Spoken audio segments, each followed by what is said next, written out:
Good morning, everybody. You are tuned to Computers 2K now on the Nissan Communications Network. I'm Edmund, your host for the next couple of hours, along with Nick. Hey, good morning. How are you doing? I'm fine. And Spence is here. Hello. Hello. And Gal is here. Good morning. Good morning. Our number is 919-518-9773. Computers 2K voice on Skype. And today's show is being made possible by vMix software, Telestream Wirecast software, and is sponsored by Tom Sinclair of Live Streaming Gear. Do they get in the same room every week to make sure the show is possible? Yeah, They They work- meet like they Sunday mornings at 7:30 and they right. pool If their you want to believe, resources. if you want to believe it, Yeah, well, why? It I mean, sounds I good don't know. anyway. They tell me they do. Well, maybe we can set it up so they meet at IHOP or something like that, and we can. Bob Evans. Uh-huh. Hmm. How are you doing, Amnon? I'm doing better. You look better. Did they do a scan of your brain and find nothing? No, they did the scan, but I have a CD with my back in it. You but can watch it I on need- your yeah, in your leisure time. I need to go next week and see a spine surgeon. Oh, To just tell me what they see. It's not that you have to. gotcha. And you guys are you- concerned with Facebook all the time. You just air everything anyway. There's nobody listening to this. It's just us three. Yeah, it's just us. So, Oh wait, I didn't log into the chat. Now we're offending people in chat. Come on. Yeah, there we go. What else is going on? Hmm, nothing really. Nothing. Nothing. Everything's fine. Yeah, for the most part. A close friend of mine has been scammed for Oh, yeah. about $1,000 with an Ooh. email sent that seemed to have come from Apple. Oh, I asked her to send me the email afterwards after she told me the entire story. Let's see if I can find it. Yeah, there it is. So it goes like, where's the original?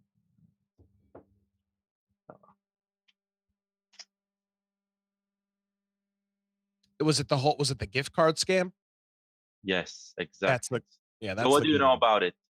No, I just know in general, a lot of these scams will have you go to the store and buy gift cards for either Apple or Google or something that really can't be traced. I mean, it can be traced, but not really. So yeah, the Apple gift cards and some Visa gift cards and Amazon gift cards, stuff like that, instead of cash. the only one who can would shut ever down a transaction. the only one that would ever contact you that's legit is always from the Nigerian royal family. You got to remember that. If it's Oh, not yeah. the Nigerian royal family, It's just probably a ignore scam. it. So it started by, maybe it's important to explain how it started. So it started by getting an email that seems like it's coming from Apple, and says we're processing your order, right, with an order number. And the email itself, Google is giving me a hard time to see it because it is a scam, and Gmail itself flags it. Apparently, it does not flag on the Apple email client properly. And so, yeah, because she's using an iPhone, right? And she showed me on her iPhone how it looks, and it looks like a legit email from Apple. It even says that it comes from the Apple Store, and you need like to do like 2 different clicks in order to actually see the email address, which is something from miplawoffice.com, right? Some cockamamie domain. Says it looks completely legit. Thank you for your order. 1-to-1, you'll take an order notification from an Apple store. It looks exactly the same. They did meticulous work on the details. It does not include their name, right? Include 2 fictitious names on the receipt, and in rather large and very, very clear says, don't recognize this purchase, report a problem, and a link. And that link takes you to a site that looks exactly like the Apple site and asks you to log in. And when you log in, the next step is for it to send you an SMS, right? The 2-factor authentication. And it sends the SMS because they, on the other hand, on their end, it's probably automatically trying to log into the real Apple site with the credentials that you provided, and you're getting to your phone an SMS from Apple, right? The real SMS. Yeah, you're getting the real Wow. SMS, and then she puts it in, Wow. right? And lo and behold, it fails, right?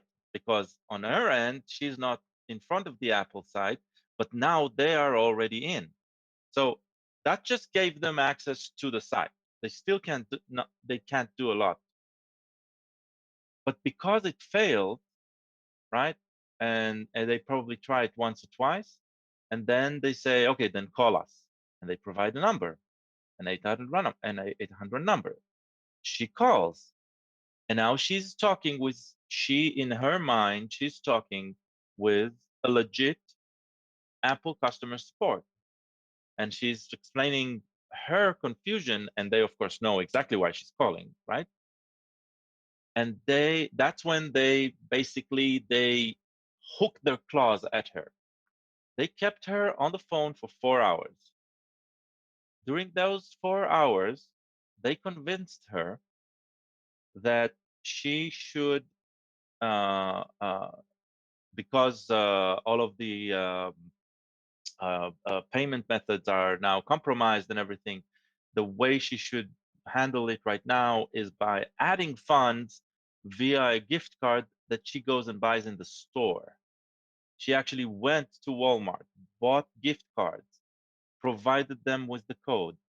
Now, everybody listening here is probably screaming, how could she do that? How she could be so stupid? How could she? Why didn't she stop? Why didn't she ask? These people, these are professional scammers, professional social engineers. Psychologists. Yeah, they claw on your fears, right? And this person specifically, she is not very technical. She doesn't understand how all of these works. And she usually trusts the systems that she works with. And she is absolutely certain that she's working with Apple support. She does not know how to identify uh, the warning signs. She didn't use Gmail in this case, right? Because this is the first time I'm trying to open it on my end, and Gmail doesn't really allow me to open even the email that she forwarded me, even though it came from her, right? The content is already flagged as this is a suspicious, this is dangerous. I need to do a bunch of extra clicks just to open it, and I won't do that. So all of this, right, is aimed at people who basically they trust the system, right? I wouldn't even call them naive, but in this specific case, they are naive. They do not know the risks, or they never think it can happen to them. You know the person's hot buttons, you can get to them. Exactly. And I mean, here it was a purchase order for $369, right? An Apple Watch and Apple Care for the Apple Watch. So it looks legit, like some purchase that got mixed up and somehow got to me. Her email is all over the content, but only her email. Her real name isn't there because they didn't have it, and that's, for our listeners, that's the first red flag, right? I'm getting an email about some process that I'm involved in, and the only identifying piece that I can tie to myself is the email and nothing else, right? So that's number one for suspicion. So that's when all I'm going to say is you need to identify the red flags and the points where you start consulting with somebody else about this. And that somebody else doesn't need to be a lot smarter than you. It doesn't need to be a lot knowledgeable with you. It just needs to be somebody that isn't you. And the reason I'm saying that is sometimes we get our head stuck in our asses, and we need No. somebody next to us to just Speak for say, yourself. hold on, stop and think, right? That's all. My head has never been in my ass. How dare you? Hey, I've known you. I've smelled you. I know. Well, how Touche. do we know that this is, well, Apple announced that their revenues were going to be off. How do you know they didn't create a new division to go out and generate revenue? But that's the This thing. could We don't really be know. Apple. We don't know. But we just need another person to ask us. Just think, and that's all we need. Amnon, let's hear who's here. calling. Let's see. Good morning. Morning. This is Gene. Hey, Gene. Hey, Gene. Yeah, am I on? You're on. Yes. Turn down your computer. Yeah, okay. Yeah, I did. It's off. It's off. I got it muted. All right. Listen, I had an interesting one happen to me last week that I haven't heard of before. I started to get phone calls from myself. Well, let me start out by saying I got an iPhone, and my provider is Verizon. Okay, now I don't know that this is just on Verizon or just on an iPhone, but here's what happened. So I get this call, and I look at the caller ID, and it was myself. So the first 2 or 3 times it happened, I didn't answer because I said, there's something funny about that. The third or fourth time, I thought, well, maybe I ought to see what's going on. So I answered. And sure enough, it's a foreign person telling me that my Microsoft license was revoked and I should press 1. So, of course, I don't do that, So then I get off and I say, I'm going to call Verizon to find out what the heck it is about me calling myself. So I called. And sure enough, this has been happening a lot. People are actually going through it. And, of course, it's a scam. So I kind of knew that. And she said, the way to correct that is very simple. Block your own number.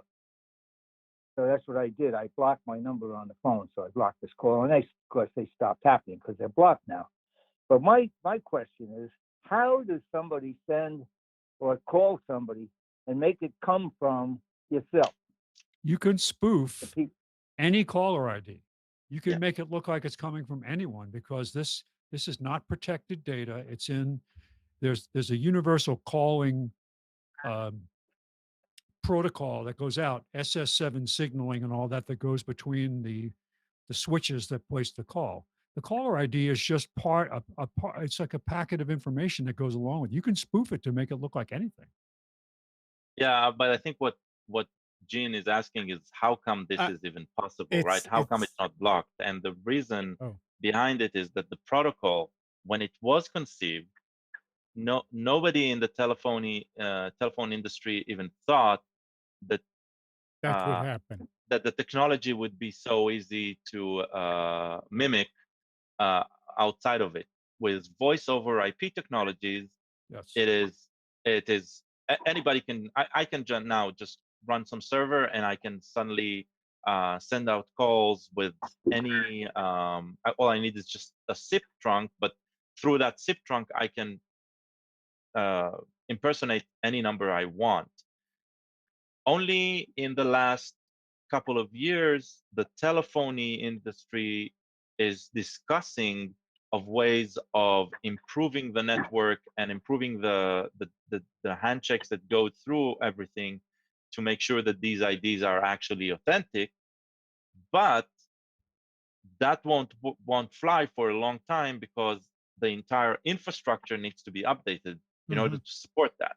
Yeah, it's a basic programming change for the Yeah. entire calling system for No, the way it works. it's not 'Cause it's that, not secure. It's not secure enough to invoke any type of security today. and it's not like it's Yeah. not possible to update the system. It's just that it takes time and Actually, money. in some cases, it is not possible. The current hardware that's out there cannot accommodate this. That's for all of them Yeah. to have the same access and same security. There, like Gal was saying, there's a new handshake, calling handshake that's coming out. What I don't remember the name. Was it Stun or something like that? There was an acronym for it that talks about how they will generate an authentication packet or basically a certificate for every call that's placed, because all calls now go IP between carriers. There's no more, everything is done on the packet level. It's not done on the circuit level anymore. So what happens is they'll inject this authentication certificate in front of every call that goes out. And then it's up to the far side to agree that that's a legitimate call.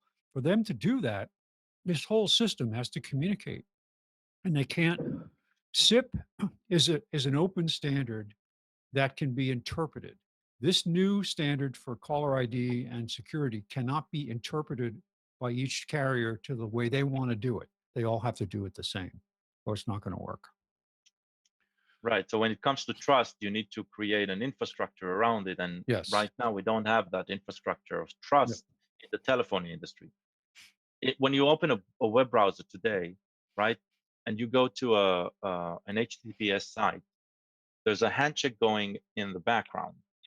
That handshake relies on a certificate store that is already part of either your system or your browser. And that certificate store is something that the industry of networking in general has agreed upon approximately. There are some differences between who trusts what, but that needs to happen. That discussion needs to happen in the telephony industry, and everybody needs to agree in order for that to even fly, because it didn't exist before. And so that is, the 50s and all the spy movies and TV shows. Is this a secure line, right?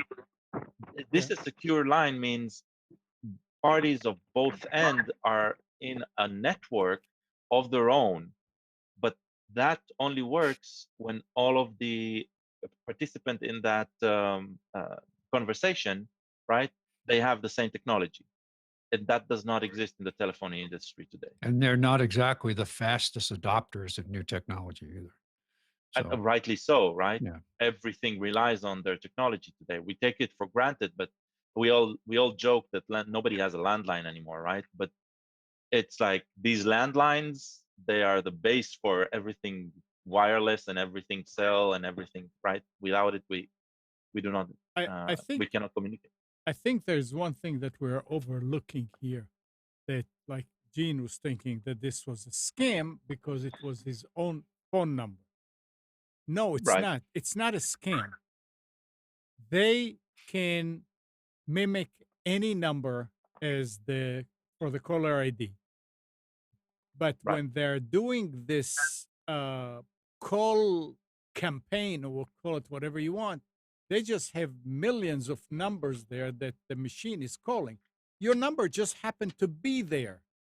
It's not like that if they called somebody else, they would do one thing, but when they got you on the phone, they're going to do something else. It just happened that your number was in the calling list, and it was the one that was chosen at that point to be. No, I think it can't be random. Why? Yeah, I mean, it's too easy. They already have the phone that they're calling. They're just identifying themselves as the same call. They're expecting you to be either curious enough or I got numbers to mine from my number with a certain message, and yeah, they start talking, and you hang up, All they have and to right, do and is just and call. and from Just other numbers, that started the right. same Other way. numbers is also a possibility. Yeah, It doesn't need to be your number. They use your number because I think you you. might actually pick up the I phone, I right? think you're they giving them. program the call server that's making these calls to say, okay, when you call this number, put in this caller ID, the same number. Next time they call you, it's a different number. And then after that, it's a different number.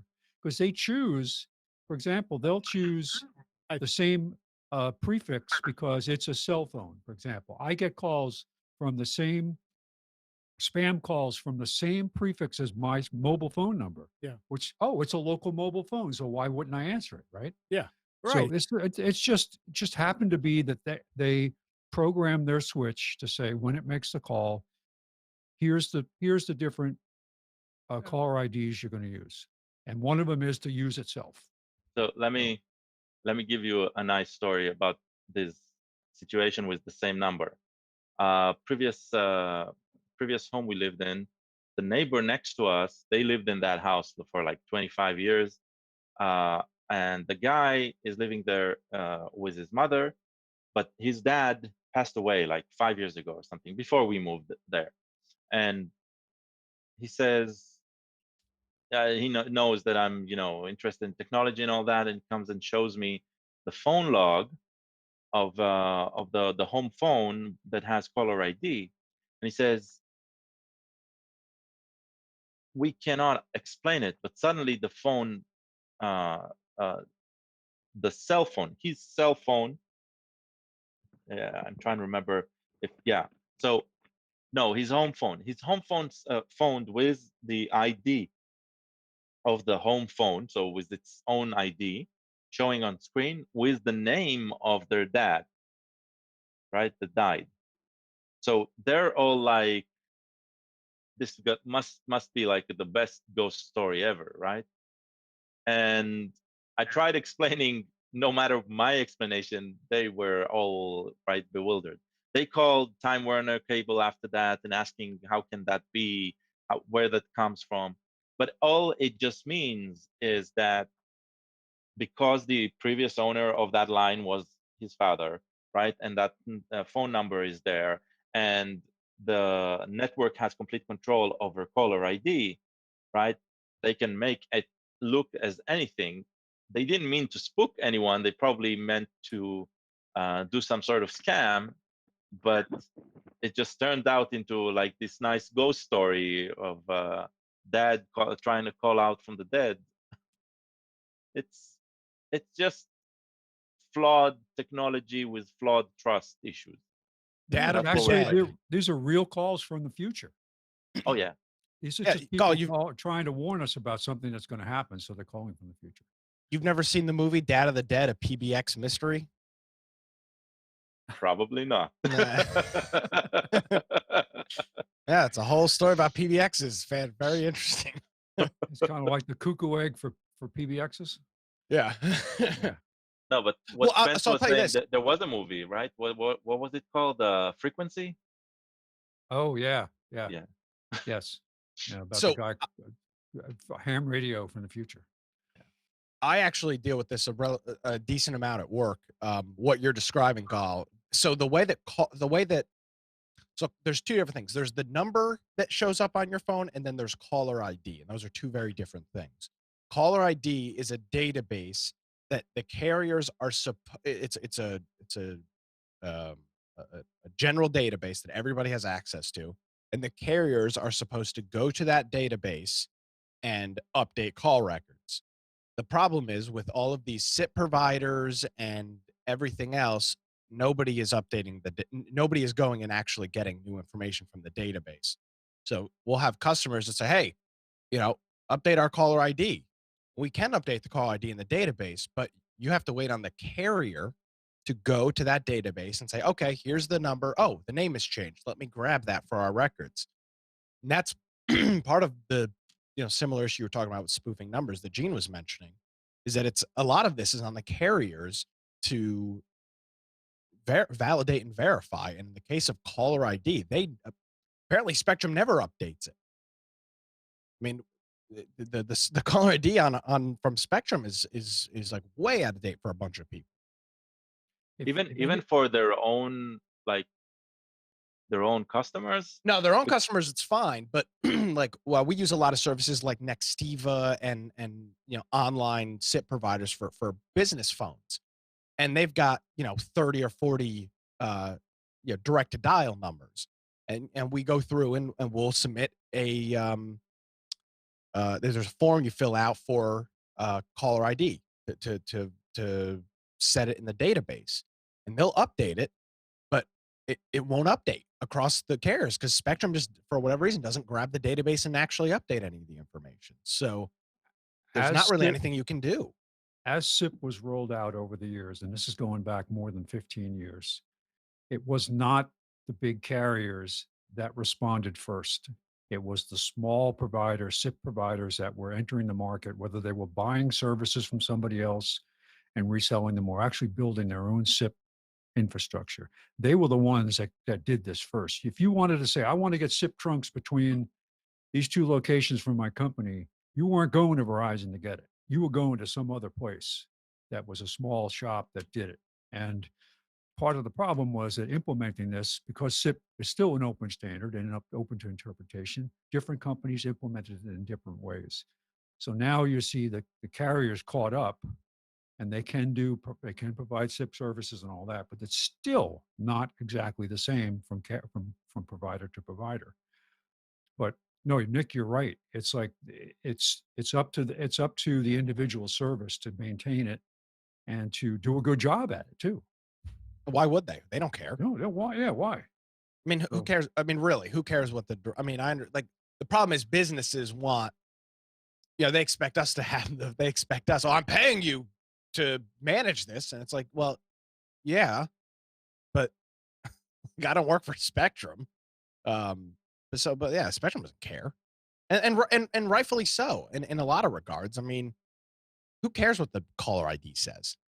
Look how long we've been asking cell phone providers, mobile phone providers to actually come up with some type of an app for screening calls. Right? They come up with it, but it really doesn't work very well. Oh, they just block those numbers. I said, well, every time somebody calls, it's a different number. So I run out of numbers I can block. So no more robo. That's it. No, I mean, look, blocking your own number is fine. When are you going to call your own number? Come on. No, that's fine. But the point is that the next time they're going to call one octet up from you. Right. Yeah, right. That's part of the issue. Right. I told everybody in the family to block their own number. That's the easy way out. Just like you block all these calls that you don't want in. So, hey, I'm going to get off and go back to the computer. Okay. Yeah. Hey, Gene, thank you. Have a good day, Gene. Right on. Bye-bye. But you should be just like Gene and give us a call at 919-518-9773. Operators are standing by.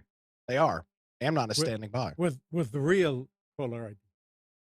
You don't have caller ID on Skype. That's a damn lie. Well, does it show the phony. number, the incoming number when somebody calls on Skype? Yeah. Well, on Skype, It does show that, right? On Skype, it does. No caller ID though. No. Yeah. Wait a second. Hold it. No, That's not true. No, Yes, that's not true. It does. No, it matches to your contact list. But no. correct. I have right now in the log here. I have one call that came from just a phone number, another call that came from a name, and Gene called. It's just a phone number. This is to computers to Canada. That's not to Skype. If you call to Skype, it gives you the Skype name. Correct. If you call the phone number, I mean, I may be confusing a lot of people. Okay. The number 9773 is the same line as the Skype number, only it's being used in a different way. Yeah, you're paying Skype for a direct dial. Correct. So if you're calling and using Skype on your side to talk then it's going to show your username. And if you're just dialing a number, it'll show that as the username, as the caller ID. I still find it kind of hard to believe that these guys are. I think we're giving them too much credit because I don't think they actually engineer each call or each 10th No, call. it's Or automated. yeah, it's all automated with no thinking going into it, except your area code, and Well, maybe exchange too, because that's even better. But it's not but like part of the automation is the number they're calling to. yeah, That's part of the automation. It can right, be injected to the ID in the yeah, same way, yeah, absolutely, in an automated way. Yeah. yeah, yeah.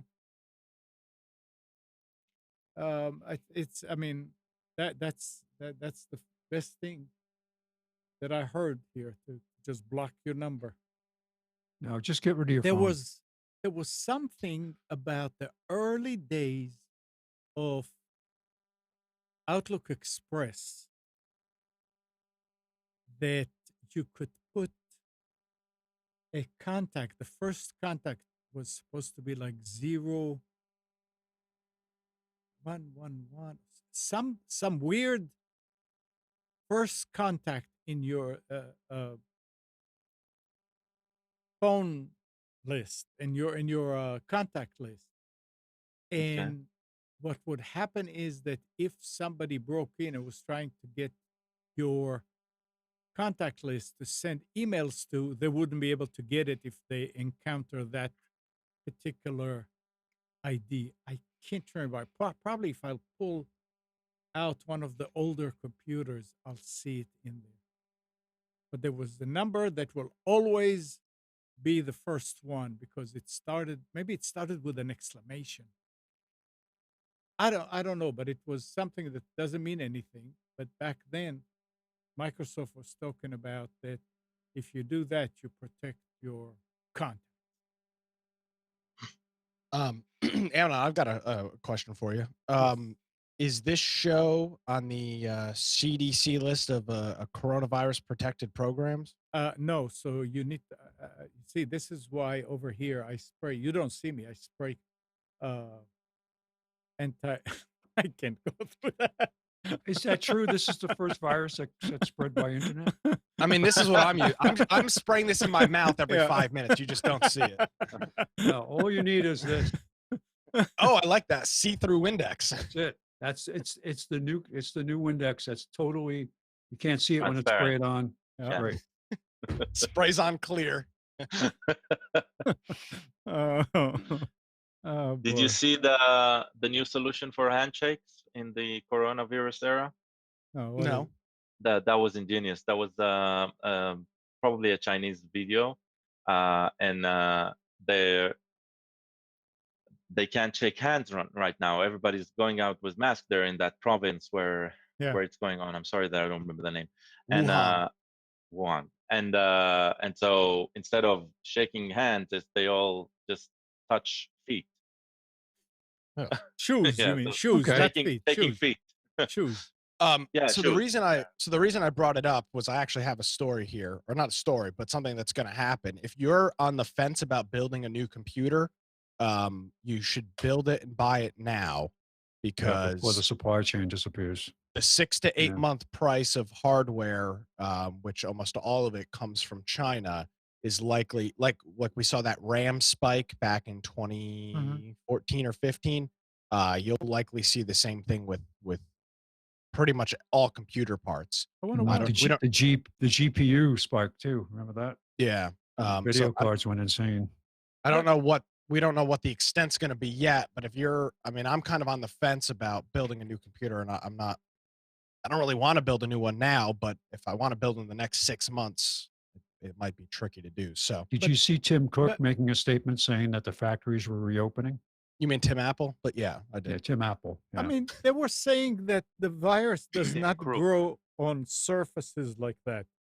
Cannot live. No, the thing is No, that they won't allow workers to go to the Oh, to factories. go to work. Oh, that's Right, right. Yeah, so- yeah. the supply chain is going to be disturbed probably 6 to 12 months from now. There's evidence. I was listening to a really good podcast about the economic side of this, and there are things that they're looking at that aren't common things to look at. What's the coal usage in China?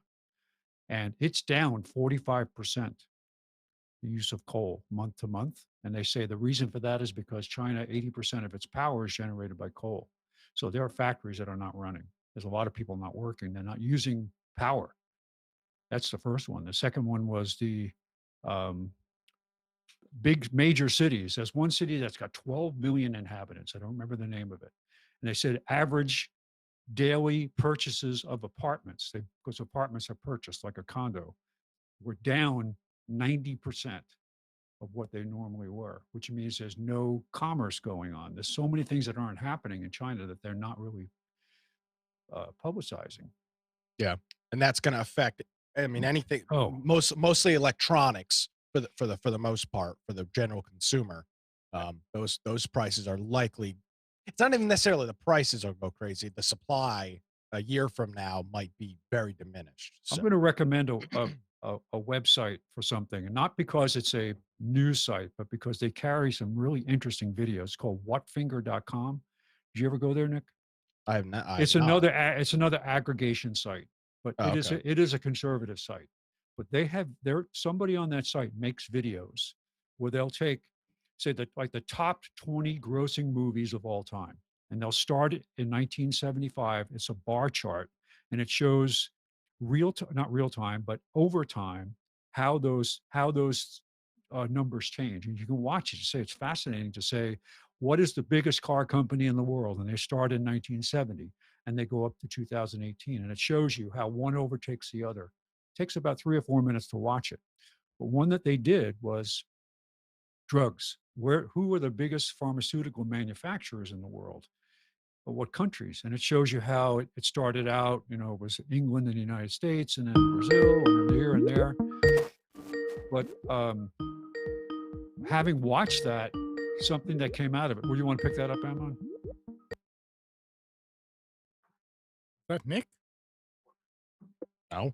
Okay, that's Is that Alan? This is Oh, it's Alan. Alan, you have to turn down your computer. Your That's sound. okay. Hang up. I'm going to hang up anyway. Oh, okay. I don't. Okay, All I'm right. going to call back to the phone. All right. That's weird. That was it looks like your I think that's what caller he's trying to do. He's trying to show that he can spoof it. Yes. Yeah. It's 518-577-33. Is that your number, Nick? Mm-hmm. Okay, yeah. So he called like you are. Wow. But the point of this is that, and I'll post one of these video links in the chat. The point of this was looking at this. It said it never showed China as being a major producer of pharmaceuticals, meaning packaged pharmaceuticals. But the reason I got interested in this is I'd heard someone claim somewhere in the 70% or higher range that China produces the raw materials for so many different drugs that are produced. So sure enough, I went to look. There's another good page called Zero Hedge. Zero Hedge is good. That's a great. They were talking about this to say, yes, more than 60% of the world's pharmaceutical components are manufactured in China, where they're sent to other countries, because the cost of building the containment equipment that you need is so expensive. Let's see what Alan is. Well, that's impressive. You there, Alan? Oop. Okay. I think he already disconnected. Yeah. He just wanted to show that he can do it from. Yeah, sure did. Yeah. No, and he used Nest. Yeah, Nest will let you call as any number. Now here it is. Now I'm really not sure about this anymore, because unless it's arranged in a different way, because before Nick's number was showing at the very bottom of the list. It still does. And the show that he is, the call that just came in is the very first one. And the second one says unknown person, which wasn't here before. So I should have cleaned it up before you started, Alan. Because now I'm not sure about myself. Nick, did you ring Computer Stupid voice at any time? No. Okay. No. Okay. Not last week I did, but not today. Yeah. Yeah. So going back to what Spence was saying, it'll be interesting to see what the technology effect of this is in the next 6 to 8 months. Yep. Very interesting. I paid attention to one of the reports this week somewhere because I take ibuprofen. And there was a report that came and said that ibuprofen, that 70% of the ibuprofen in this country is coming from China. And they were saying, why can't we do our own here? I mean, why do we have to bring it from there? So, yeah, that was a report, and it was on one of the big news channels. I can't remember which one. Yeah, I'll send that specific video that shows the final point of manufacture for pharmaceuticals for the world over time to show who are the principal manufacturers.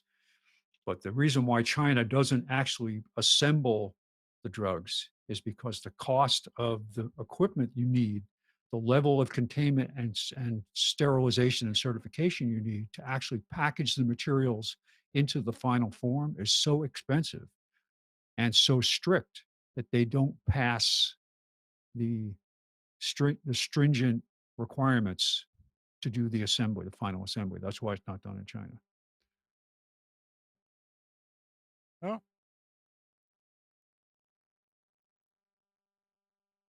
Anyway, Spence, you ready to do the specials?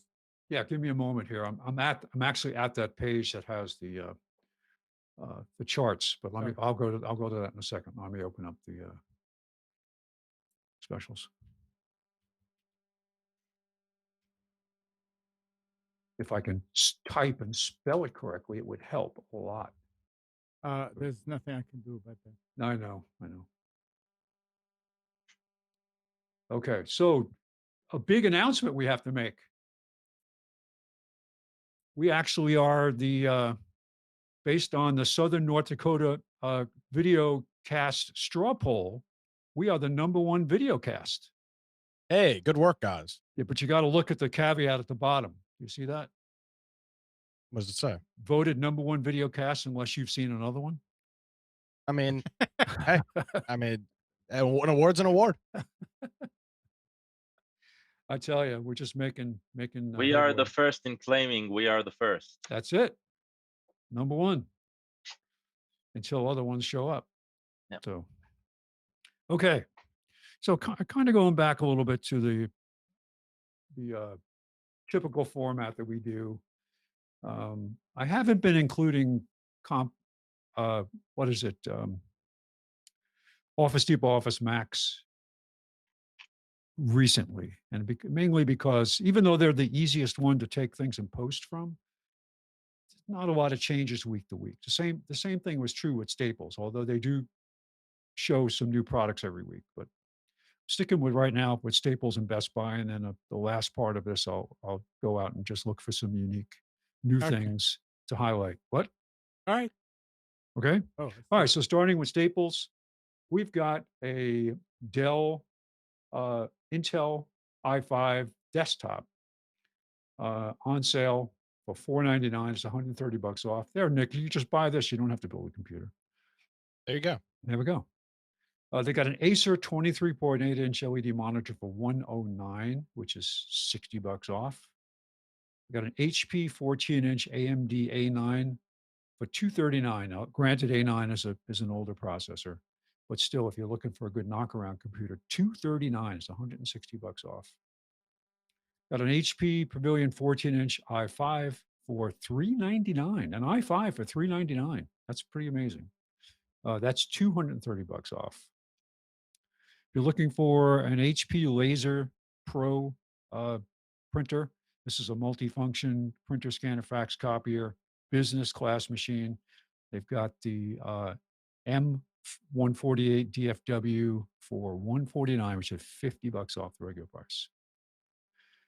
Lots of Logitech stuff on sale at Staples this week. It seems like every week they have something on sale, but this week is like everything is on sale. But they do have one of their multi-device, their kind of mid-grade multi-device keyboard on sale, the K780 for $59. This is $20 off.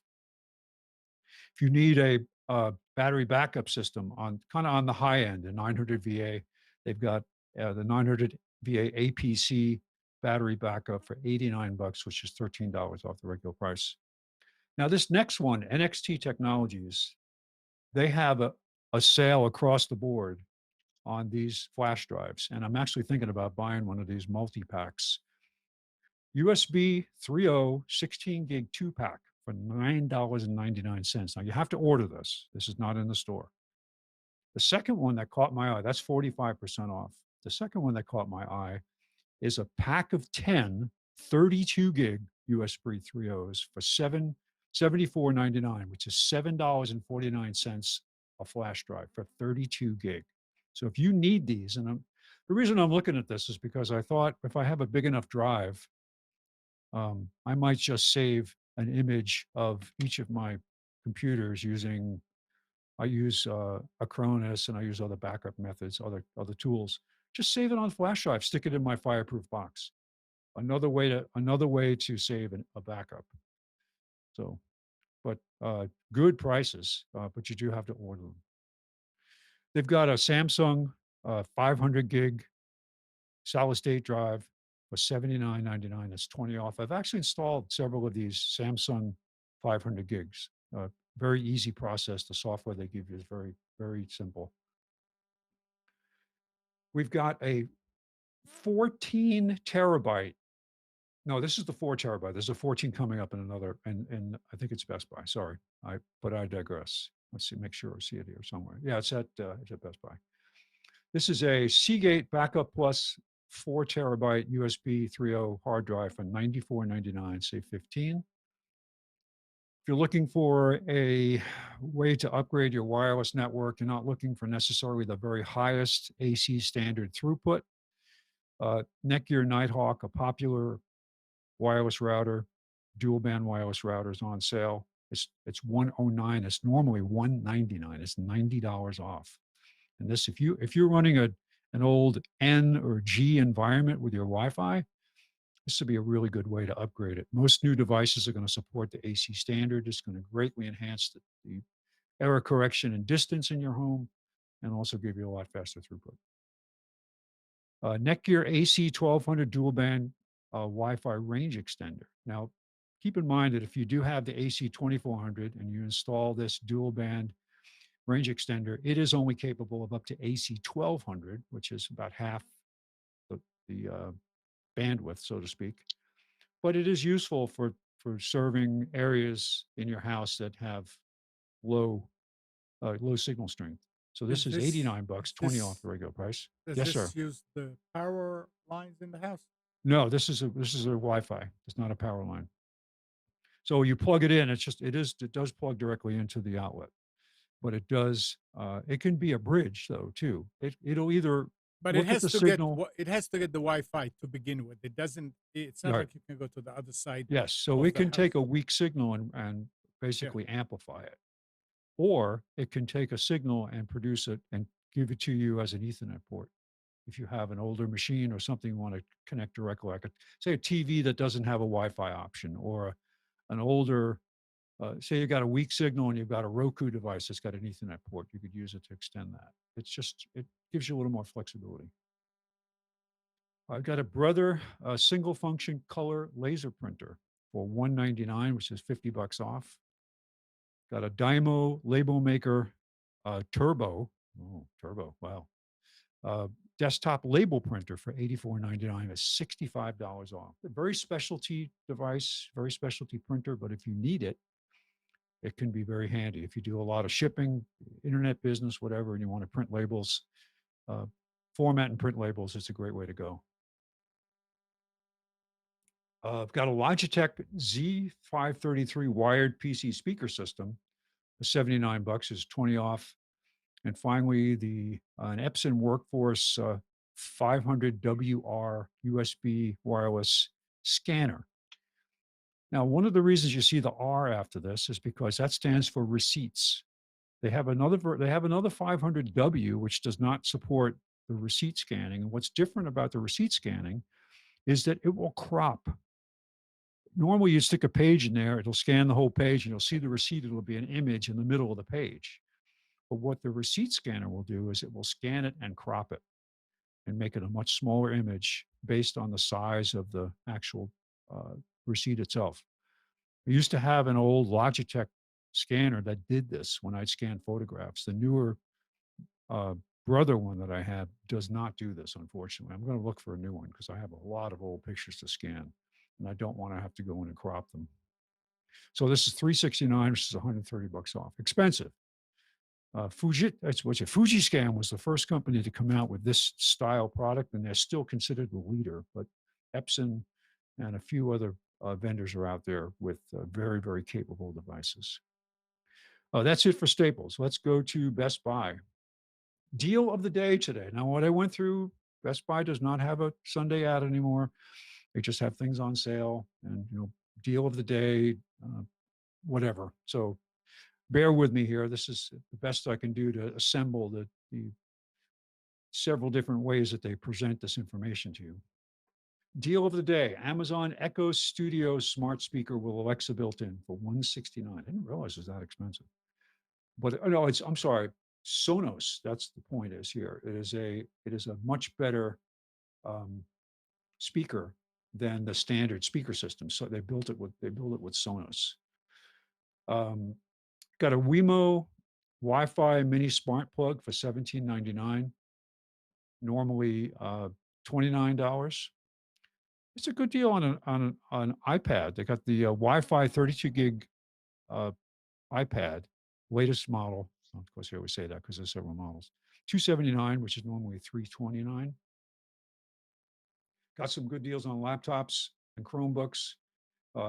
Apple MacBook Air 13.3 display for $749. I mean, normally they don't usually have a lot of sales on Apple stuff.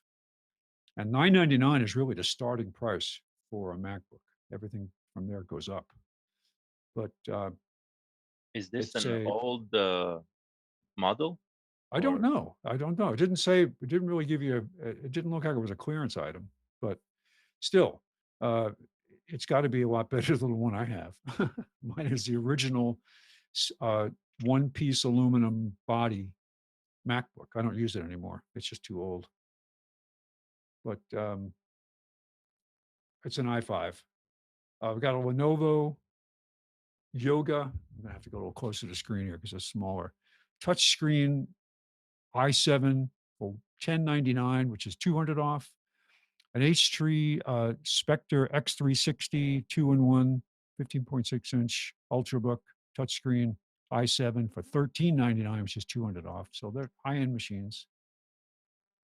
Then we've got a Dell i3 14-inch touchscreen laptop for $499, which is $100 off.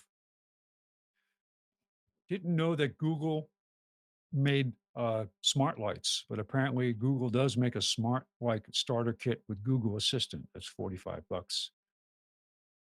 HP Envy 5055 all-in-one instant ink printer for $59, save $70.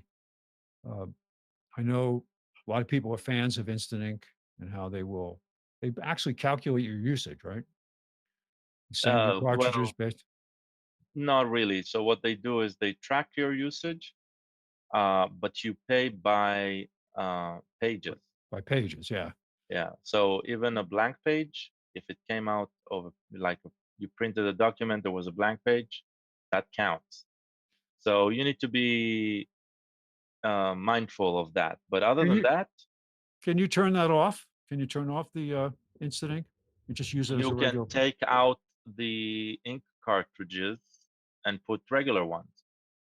Oh, It's tied to the ink cartridge. So you either install the ink cartridge that they provide you via the subscription model, or you put in other ones that are not part of the subscription model. interesting. Yeah. I know you have it. And I know several other people that have it that actually like it. So Let's put All it right. this way: as Yeah. long as you don't print a lot, right? You print within the limits that they give you, it is worth it, because otherwise paying for the original cartridges is much more expensive. Yeah. But Hmm. if you extend out of it, yeah, it's gonna be painful, like $1 a page. So it's Or I'll get to this, but I did just notice an error that I made in the description. I said that Amazon Echo Studio smart speaker was Sonos. It's not. That's theirs. The Sonos speaker is at the end. okay. It also supports Alexa and Google Assistant. So, all right. So here's where we have the. Is this the biggest one so far? The biggest USB 3.0 external drive, 14 terabytes. 14 for $279, $30 off. 14. Not cheap though. But and look at this, the form factor says, if this is the true picture of this, that it's a single drive. Yeah, it Pretty is a single amazing. drive. It's internally, it's a regular mechanical drive. Yeah, amazing. Yeah, I bought the 10 terabytes Yeah. about 6 months ago. Yeah. Did you take the drive out or did you use it? Oh as yeah. I bought Yeah. 6 actually. Put Yeah. 3 here and 3 in a remote computer. And they are standard SATA connections. Standard That's good. connection Yeah. relationship. I took one of these If apart one time and it was not. It was a proprietary. Oh, I didn't know. I've never encountered that. But one thing I can tell you is, if you're interested, and they call it shocking, right, with the U, SHUCK. If you're planning on shocking a drive and you're not sure what's in it, go to a subreddit called Data Hoarders and just search there for the model or ask a question there. People will already know. They do it a lot there. Yeah. It takes some money to do this. Yeah, and Yeah. there are people who are very invested in this. I love the videos where people show drilling holes in things just to see what it does. It's, wait a minute, that device costs $700 and you're drilling a hole in it? Yeah, well, if they get it for free just to True. show it in the That's true. video, then yeah. Why Okay, not? we've got a HP 27-inch monitor for $149, save $100. Got a low-cost Digiland 10.1-inch tablet, 32 gig for $79. This is 20 off. HP desktop with a Ryzen 5, 12 gig of memory, 250 gig solid state drive for $549, save 50. Well, there's something I wanted to mention here that I found, especially at Best Buy. Suddenly, even on higher end machines, they're starting to show up with these MMC drives. I meant to mention that on the Dell 14-inch touchscreen Chromebook. Now, instead of just having the 32 gig, which is essentially a flash drive in a small form factor, but now they got 128 gig eMMC flash drive as the storage on these. So it's not even the same. It is removable in most cases. It does fit a socket. It's not going to be easy to do. But so I'm not sure. Is it the same internal components that go into a 2.5-inch solid state drive, just that it's not part of the form factor? Or so I wonder about whether, how this will work as far as speed and all that goes. But now in higher end laptops, it used to be it was the very cheapest ones. You see the 32 gig eMMCs. Interesting. They had like 6 or 7 different laptops with the same storage type for the first time. Maybe it's cheaper, maybe it's better. I don't know. Okay. So finally, these are the two. I like to usually get to a couple of expensive items here, and I know QLED doesn't mean it's not the same as OLED. QLED is more of a marketing term for Samsung. It's not any better. No, it's not any better. OLED is, because of the nature of it. Each individual LED is independently driven and has, is capable of producing all the different colors. Whereas QLED is really just The backlight. the backlight. Yeah. So, but Samsung 75-inch TV. But you can go to Walmart and get a 75-inch TV for $500. Now it's not Right, going to be but the same. that's Not going to what be the same QLED. quality. Yeah. No, No, by the way, QLED does not claim better quality. So that's why you need to really, really, really be Yes. careful with the marketing here. The Q is also fashioned to look like an O, right? It's Yes. like they want you to be confused on this. Yes. It does something better than the rest, but it costs 3 times more, and whatever it improves really minuscule in essence, in meaning. QLED just means that the LED fabric behind that's lighting the provides a backlight is a lot more refined. They're using better LEDs, more power efficient, and the lighting behind is supposed to be a lot more uniform. That allows them to create really thin screens. Is it worth it? Is there something My about answer is unequivocal no. No. Unless No. you're like a super high def fanatic and you check everything with a magnifying glass and you're willing to pay the price, maybe. Otherwise, don't touch these. is this the one that also improves the black? No, that's OLED. That's OLED. So this Yeah. really that's what I would want, is to improve the black. I mean, So they might OLED have would do some improvement here, right? But for the price they're asking, it's not Yeah. worth it. An OLED screen, on the other hand, that's another situation completely, Oh, it's because amazing, amazing yeah. technology. Yeah. Yeah.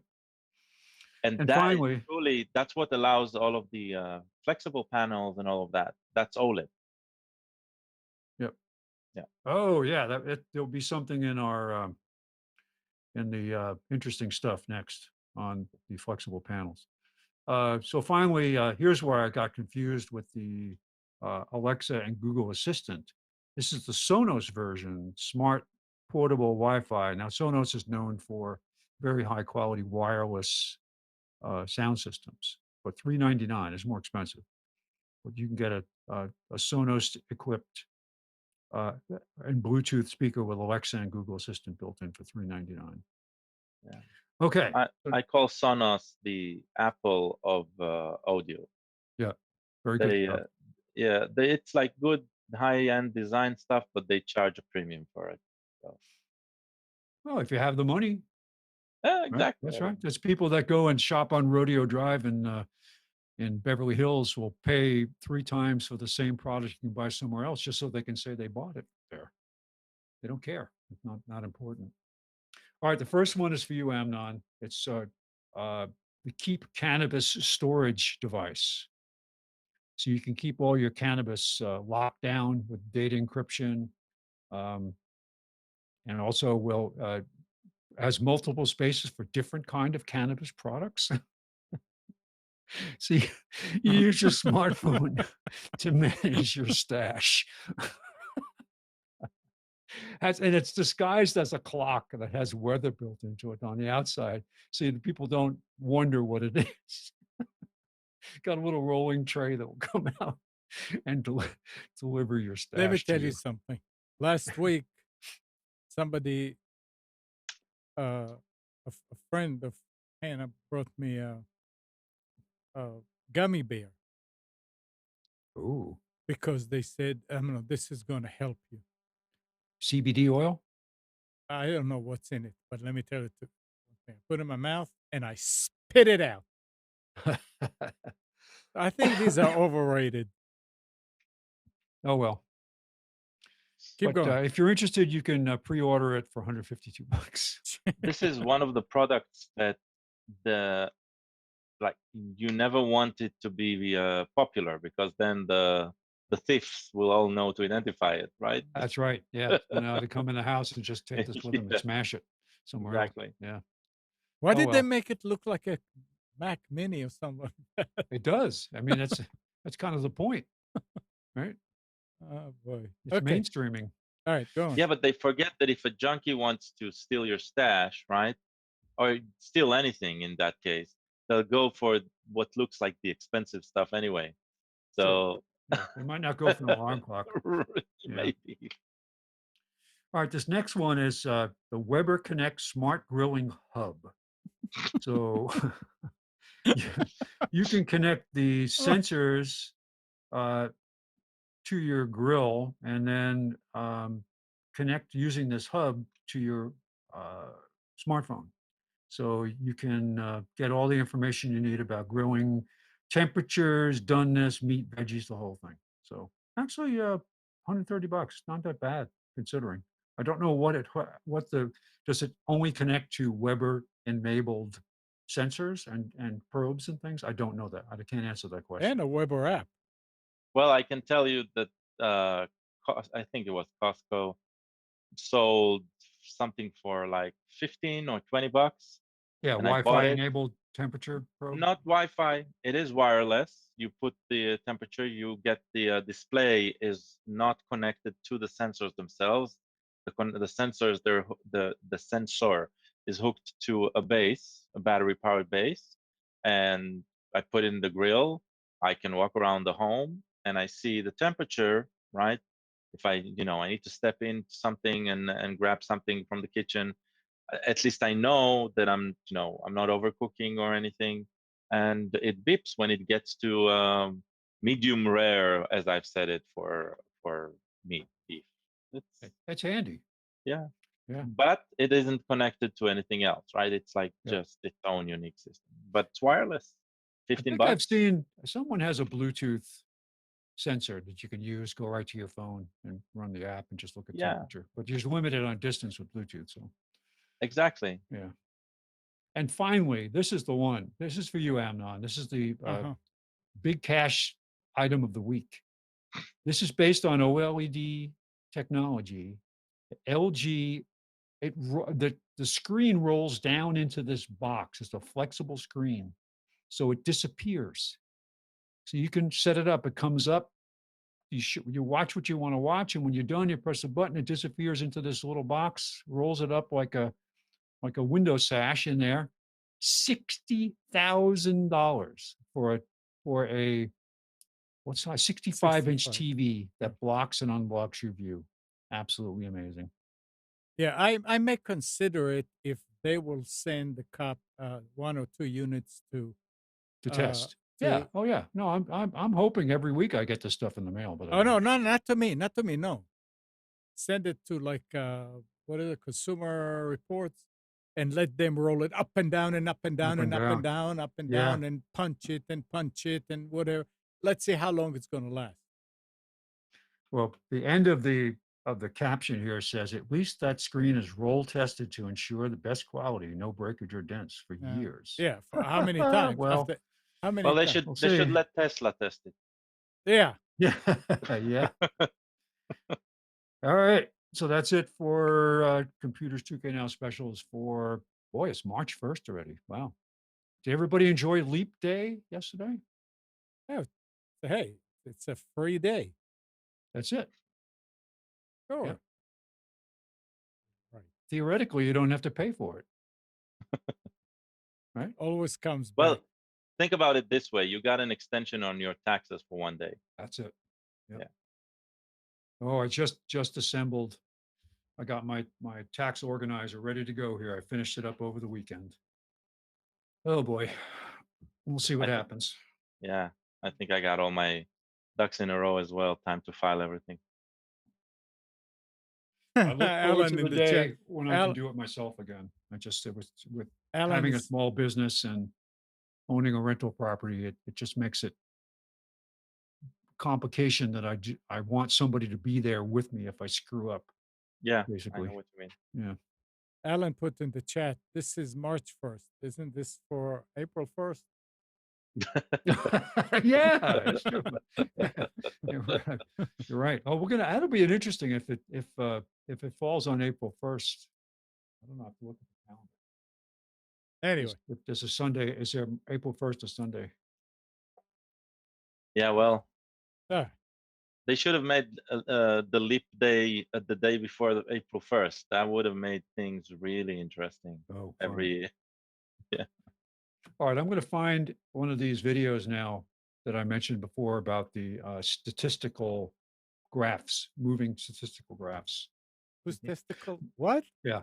Oh, it's on What Finger Video it's called. Like they have That most just went popular by. sci-fi movies, 1968 to 2019. And they'll show 20 movies on a bar graph, which and the most popular from revenue. And they'll show over time from 1968 to 2019 which movies, like when Star Wars hits in 1977, you'll see Star Wars start to climb up, and then you'll see what how did Jaws do, how did Avatar do, all these different movies. It's fascinating to watch, and it's just it plays out in a couple of minutes, and it's a really fascinating way to see these trends over time. So I'll put one of I want to find the one on the source all of right. source of While you're looking, pharmaceuticals. um, Gal, how big was that hard drive that you bought? 10 terabytes. Okay, well, that's too big. The Free Software Foundation sent Microsoft a hard drive for Valentine's Day, along with a petition calling for the release of the source code for Windows 7, which is no longer supported. It's as easy as copying the source code, giving it a license notice, and mailing it back to us. As the author of the most popular free software license in the world, we are ready to give them all the help we can.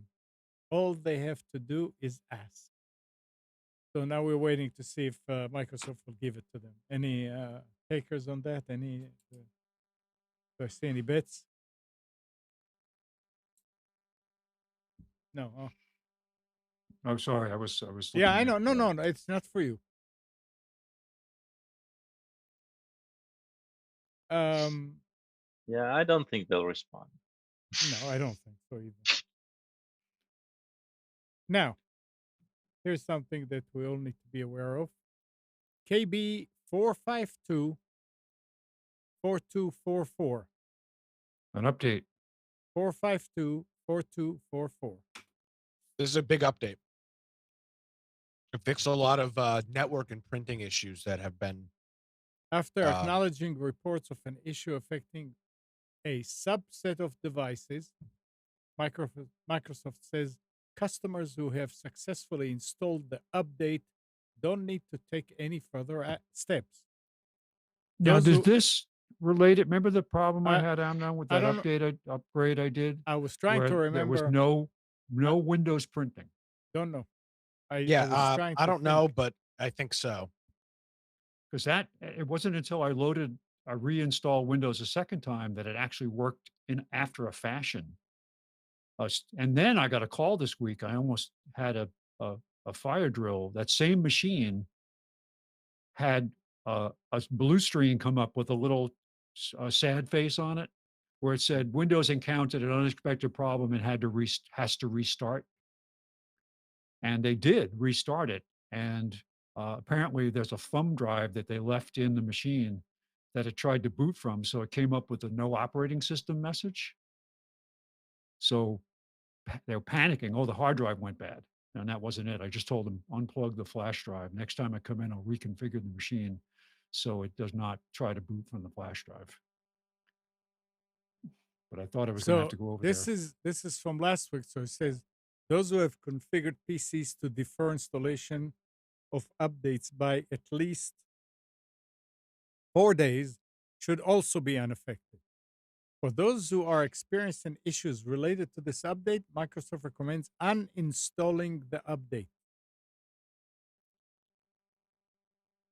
Oh, I thought this fixed the problem. It's No. creating the problem. No, this, yeah. Oh, okay. And Nick, I did get on the reruns machine here. I rebooted once a week. So when I was trying to shut it down, it says you have no permission to shut down this machine. So it did, and that's a Windows 7. We were talking about it a couple of weeks ago. Upgrade. Yeah, I know, but I mean, it was interesting that I did get it finally. Hey, Apple users, iOS, Mac OS, and all that. Microsoft said it plans to bring its antivirus software Defender Advanced Threat Protection to phones and other devices running Apple iOS and Google Android. So if you need an antivirus that doesn't cost you anything and it works good on the Windows 10 machines, it works great. Defender, Windows Defender Advanced Threat Protection. I guess you just go to Windows and download it and install it for a Mac.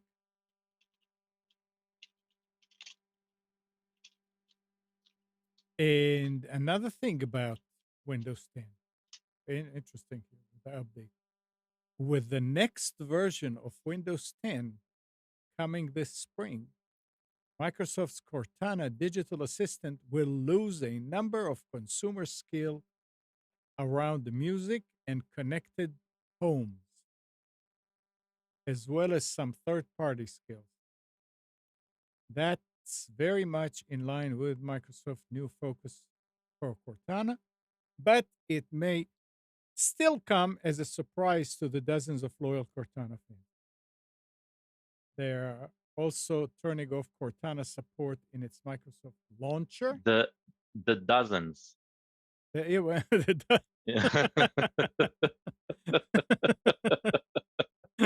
Interesting. I didn't notice that. Very good. Very good, Gal. Yeah, that's what it says. Dozens of loyal. Yeah. So they're gonna turn it off in Cortana support and its Microsoft launcher on Android by the end of April, and on older version of Windows that have reached their end of service date. So Cortana is being shunned by Microsoft for some reason. Consumer skills. I don't know. I Well, never. I can't say I'm gonna lose it because I didn't know it existed. I don't know what it is exactly. I know. Every time I install Windows, The first thing I do is disable. Yeah. disable it. Is it? Are we not? Are we not being smart? I think we are. Well, especially after playing with Linux for the past 3 years extensively, specifically with Arch Linux, where I get to build the system from scratch. Basically, with Arch Linux, you handpick all of the packages. So unlike very very popular Linux distros, when you take Ubuntu, You have for to example, know what you're doing.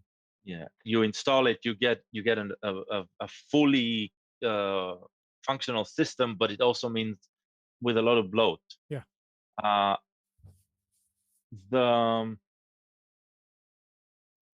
The stability you get from controlling this operating system and understanding what component does what, and the ability of interchanging components the way you want, that is the best operating system can give you.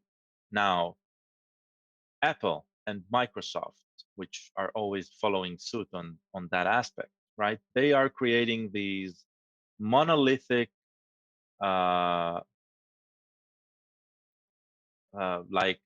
we know how to do it best image, right?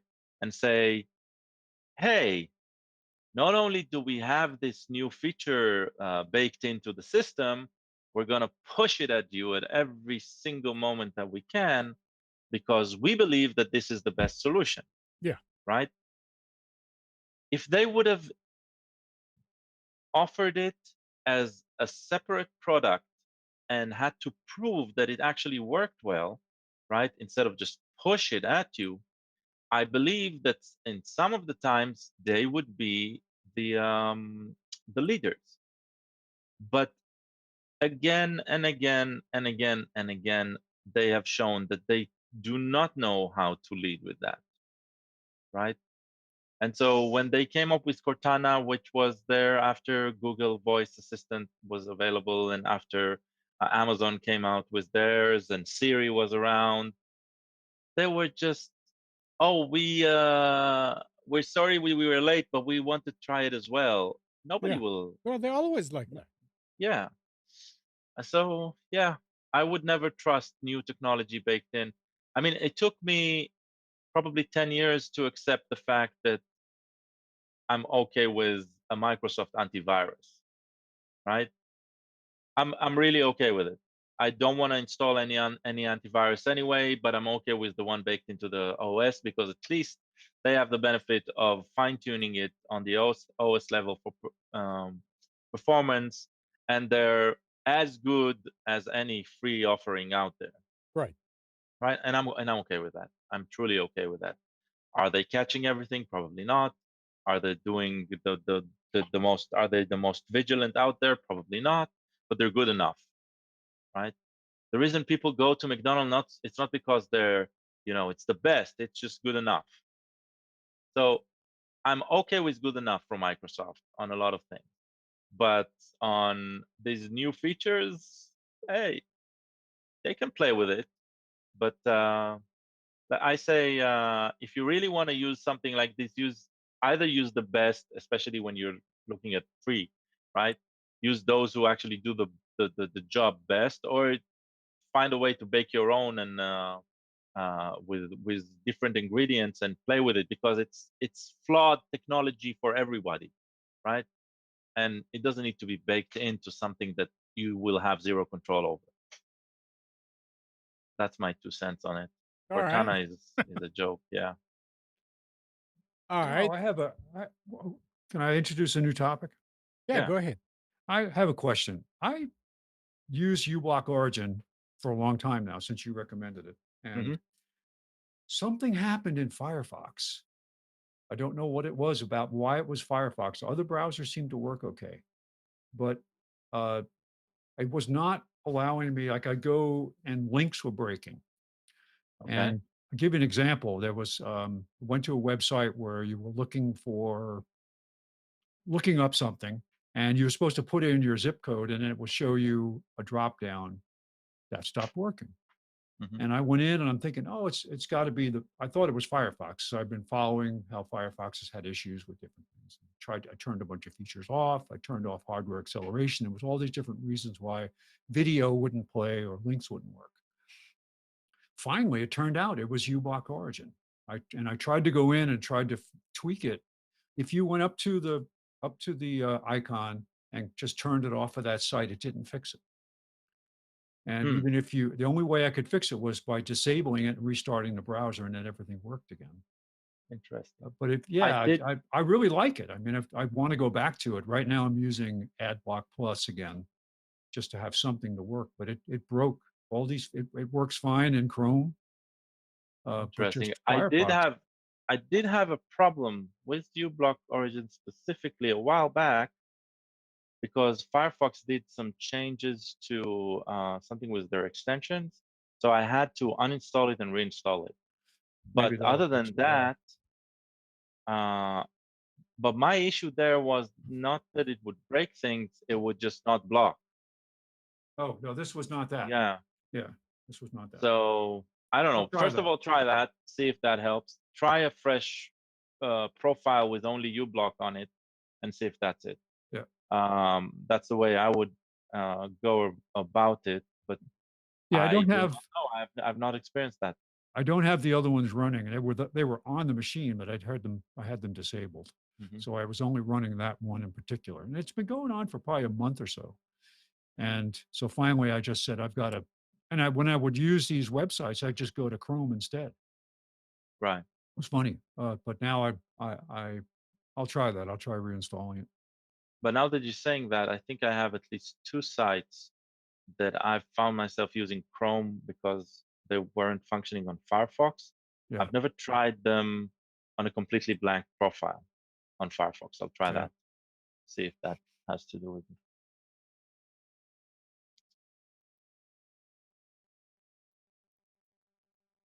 So the kind of videos you can see on that site I mentioned, like most downloaded Android apps from 2011 to 19. Wealthiest athletes in the world from 19, I can't remember, 1980 through 2018. It's fascinating to watch. Just kind of, Yeah. it's one of those things where it captures your attention. You just want to stare at it as it changes. Top Let's- iron ore producing countries from 1900 to 2017. Let's get back to computers. No, this is computers. This is technical. This is software. Yeah. Again, Windows 10 machines. The article goes, are you booting up your Windows 10 machine and discovering you can't log into your profile? It appears you're not alone. Reports are increasing across Twitter and Microsoft Forum that following the most recent Patch Tuesday update, KB 4532693, users are complaining that their profiles and desktop files are missing and that custom icons and wallpapers have all been reset to their default state. What Gal? No, I was Oh. surprised that one. The KB 4532693 update is allegedly causing much more serious headaches for some users. A newer report by Windows' latest cites multiple user in their comments section complaining that the data is nowhere to be found and allegedly not recoverable. So Microsoft now yanked that update from Windows update. They had that before. You remember? Yeah. I think about a year ago we talked What? about people losing their profiles. Yeah. Why are they doing all this and not checking, you know? Well, I'm guessing they're checking, but there's some. How come something like that has the code to even delete the profile? That's what I don't get. I'm getting that there is probably a situation flaw or something. How come it's activating code that where Well, does the delete profile right. go into the logic, right? That's what I mean, I'm guessing when they tested it on the machine they tested, it didn't trigger and it triggers in something else. I get that. I don't get how come that part of is even in the code. It's like that's what I don't get. You Yeah, know what? well. That was part of the article with that 4244, but somehow I never have an article goes across 2 pages, and that did. So it appears to be two two articles. Oh well, never mind. Never mind.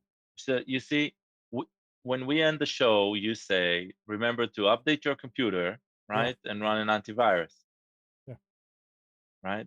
And now, updating your computer may be the same things you're trying to prevent with your antivirus, but it's part of the OS. Now, here's something else for those of you that want to spend money. So you have Prime.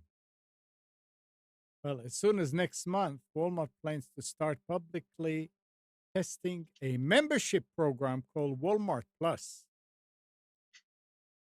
The program is expected to essentially launch as a rebrand of Walmart's existing Delivery Unlimited service, which charges customers $98 a year for unlimited same-day delivery of fresh groceries from one of the 1,600 plus Walmart stores in the U.S. where the program is available. The company is also considering launching Walmart Plus with a feature that would allow customers to use text messaging to place orders. sources said that the amount of the Walmart Plus fee would still change, or could still change, or the company might test multiple price points. So, oh yeah, I mean, it's gonna become something like the old thing. To you take your wallet out and you roll them out, and it's the premium and uh, Amazon Plus and Amazon Store and uh,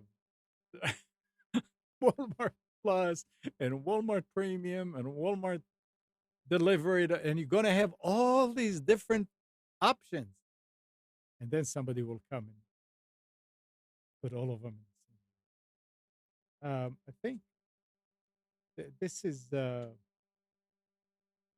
this is interesting. If they only could have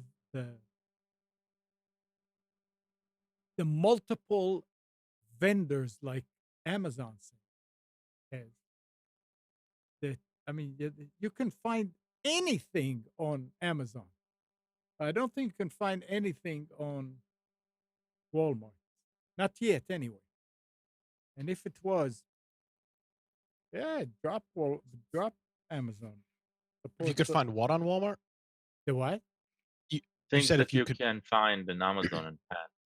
Like Um, they're not as versatile as yeah, Amazon in their They're only not, but only because they they. were later into the game. yeah. Well, no, actually, they're much earlier to the game. But well, I mean, Walmart's been around a whole hell of a lot longer than Amazon. I'm talking about ordering online and doing like Well, this. but part of ordering online is what they're going to be able to do that Amazon can't do, which is send you something from a store that's Yep, in your town. right, which is So great. they could. This is Well, it's good. I mean, 1-day delivery is cool. Now you guys have 1-day delivery up there in Raleigh, and that's great. But we don't have 1-day delivery down here in Wilmington. not for everything. No, but Again, for yeah, a good right, amount of things, you right. can get it. I can't get anything 1 day Yeah, from if Amazon. you I'm got lucky if I get it 2-day. yeah, So if I can go on Walmart's website, and I've done this in the past with them. I mean, you can do they have it here at the Walmart in Wilmington, the one Walmart in Wilmington in Midtown. You order it online, they pick it and put it right when you walk in the front door. There's a huge thing that goes like floor to ceiling. It's got all these locker stalls in it, and you go up there, you scan the code on your phone, and the door pops open, and it's your product. mm-hmm. So I mean, it's not coming to your door per se, but I mean, you can go and you walk into the store, walk right out. You don't pay for it. I mean, you do all that stuff online. So, but no, you're right. They don't have they don't have it. They don't have everything that Amazon has. And But if you go- need it today, I would if you're not in a major area and you need it today, Walmart's your best bet because Amazon's not going to be able to help you out. yeah, at this point, I mean, I remember when Walmart started, it was the outfit that killed all the mom and pop little stores, and they were the villain. Today, it got to the point where, okay, no, Walmart is fine. And if you buy from Walmart, you are supporting more. It's more in the supporting of a local business, even though it's a chain, than supporting Amazon. Well, yeah, because you're putting money back in your local economy right. by it's like ipso facto. I mean, Yeah. So if tell you what, man, Walmart's doing good because every time I go there, and I don't go there now that I have HelloFresh for food. My Walmart trips are far less regular than they used to be. But every time I go there, I always see at least 3 or 4 people, Walmart employees, walking around with the grocery picking carts that they're doing for orders. I mean, that's Yeah. good business. Yeah. You're employing people to pick groceries, and it's no cost to the consumer. to Or the to the store. consumer. I mean, so that it's a good gig for Walmart. And the more and more people you've got that are doing things like that, it's more people that are being hired local. And believe me, Walmart's not the pinnacle of local business, but people being hired local, they spend their money locally. That's how you have a robust local economy. Not that Amazon doesn't help with that, because Amazon, has done a whole bunch of stuff in terms of their delivery services to kind of change how the supply chain goes. But I mean, yeah, Walmart's great. I love Walmart. Yeah. I'm a Walmart person, The bad according to Hillary thing. Clinton. Now you just need. Never mind. I'm not going. Unfortunately there were a couple of local articles and TV reports that the one of the most dangerous place to go to at dark hours is the Walmart parking lot. Yeah. That it's the one that most uh, police were called into for altercations. And, Yeah, that's not surprising. yeah, I mean, you're talking about a store that is open 24/7. Right. And I mean, it's, Right. where when you've got people coming in and out, and I sometimes I do my Walmart stuff late, and I've had a couple of interesting situations in the parking lot. Nothing that's gotten too serious, but people ask, "Hey man, can I make a call on your cell phone? Hey, you got any money?" And I'm like, Yeah. I won't say what I say on the show to them, but but yeah. All right. Here's the Or last carrying an axe with me. Here's the last one I have here is billions with a B of devices. Billions and billions and Yeah. billions. Many of them already patched are affected by a Wi-Fi vulnerability that allows nearby attackers to decrypt sensitive data sent over the air. That's coming from researchers at the RSA Security Company. The vulnerability exists in Wi-Fi chips made by Cypress Semiconductor and Broadcom. The latter, a chip maker Cypress acquired in 2016. The affected devices include iPhones, iPads, Macs, Amazon Echoes, and Kindle. Android devices, Raspberry Pis 3, and Wi-Fi routers from Asus and Huawei. ESET, the security company that discovered the vulnerability, said the flow primarily affects Cypress and Broadcom full Mac WLAN chips, which are used in billions of devices. ESET has named the vulnerability KR00K and it is tracked as CVE 2019 15126. These are patched. So I guess you can't put a patch on a patch. I don't know. That's bad news. I mean, talking about Asus routers. I mean, these are popular routers. Now, Huawei, I will not be surprised.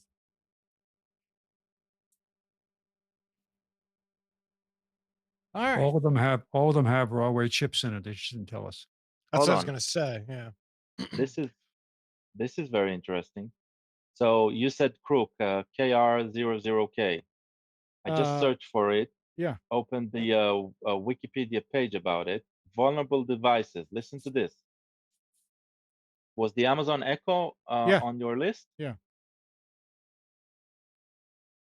I mean, Asus routers are okay, but Amazon Echoes in the US, I think, are more widespread than Asus routers. So, I don't wow. know. Talking about routers from Asus and Huawei, Yeah. but they have the Amazon Echoes and Kindle 8 Gen. it's something to be aware of. The Kindle itself, yeah.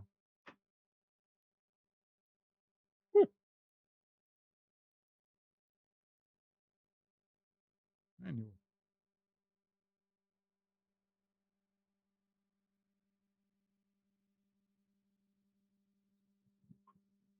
Okay.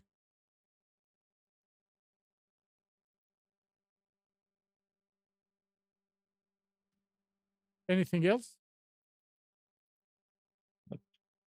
Nick, No, sir. Spence? Nope. All right. All right. Well, thanks, guys. I think we done good. And Alan, thanks for all the testing here. Nick, did you look in the chat where Alan asked you what was the name of that book or show that had PBX in the title? Oh, I was just being a jackass. It was fake. Oh, Yeah, no, it was a parody. okay. Sorry. So we're put up there too. All right. Well, I hope y'all have a good week. Likewise. Thanks, Spence. Thanks, Gal. Thanks, Nick. And good morning, Kathy, Hannah, Nabil, Mac, Norm, Katie, and Dina. Thanks, everybody, for tuning to Computers 2K Now. We hope you learned and enjoyed your time, learned from the time that you spent with us. Remember, I mean, I can't say it again and again. I mean, I can, but Nick or Spence hit me with it today. Remember to practice safe computing, Galdi. Back up your hard drive and update your virus scanner. We'll be back here next Sunday at 9, but you can always reach us at computers2know.com. Nick, doing your show tonight, Yes, sir. right? Oh, yeah, we got a big one coming up tonight. Okay, so tonight at 7 o'clock, it's Against the Norm at atnshow.com. And if you are in Wilmington, listening to the radio, it's on Big Talker. I forgot the frequency. 60. Come on, Nick. 66. No, well, it'd be 106.7. 106.7. See you next week, everybody.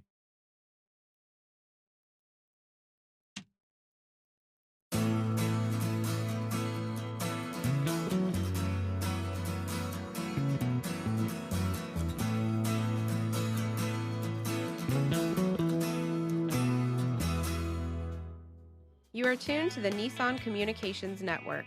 If you tuned in too late, you can always watch each program in its entirety or download an MP3 audio file of it in the archives section at nissancommunications.com.